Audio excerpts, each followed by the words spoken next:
Era il 1976, 40 anni fa, quando l'Unione Europea in formazione, sorta dal desiderio di unire i popoli dopo la Seconda Guerra Mondiale, aderirono anche Spagna e Portogallo. Il 9 maggio, giornata dell'Europa, un sit-in ha portato davanti a Palazzo Moroni partiti politici, amministratori e associazioni. È il giorno in cui ricordare che ruolo deve avere l'Unione Europea, che noi vogliamo un'Unione Europea indipendente, forte, autorevole, politica, perché si stagli in un contesto internazionale sempre più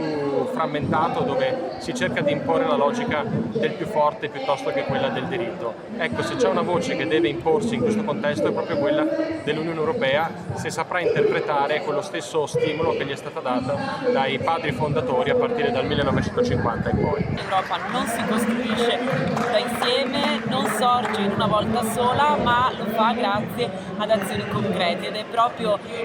con questi valori che il Comune sta portando avanti tanti progetti europei ed è presente in tante reti a livello internazionale per posizionarsi, per lo scambio di buone pratiche, per stringere partenariati sempre più forti per la partecipazione a progetti di finanziamento. Credere nell'Europa è l'unico futuro per gli italiani, per i veneti e per gli europei. Il partito contro l'Europa è trasversale anche in Consiglio regionale, anche in Regione, attraverso i partiti. E io voglio che i cittadini sappiano che a Palazzo Ferrofini, quando ci saranno mozioni contro la scienza, perché l'Europa è illuminismo, quando ci saranno mozioni per abbandonare i nostri fratelli ucraini, quando ci saranno mozioni contro il libero scambio, quindi contro il Mercosur, avranno una voce che dirà di no e faremo in modo che questa voce sia più trasversale possibile per difendere i veneti, gli italiani e gli europei.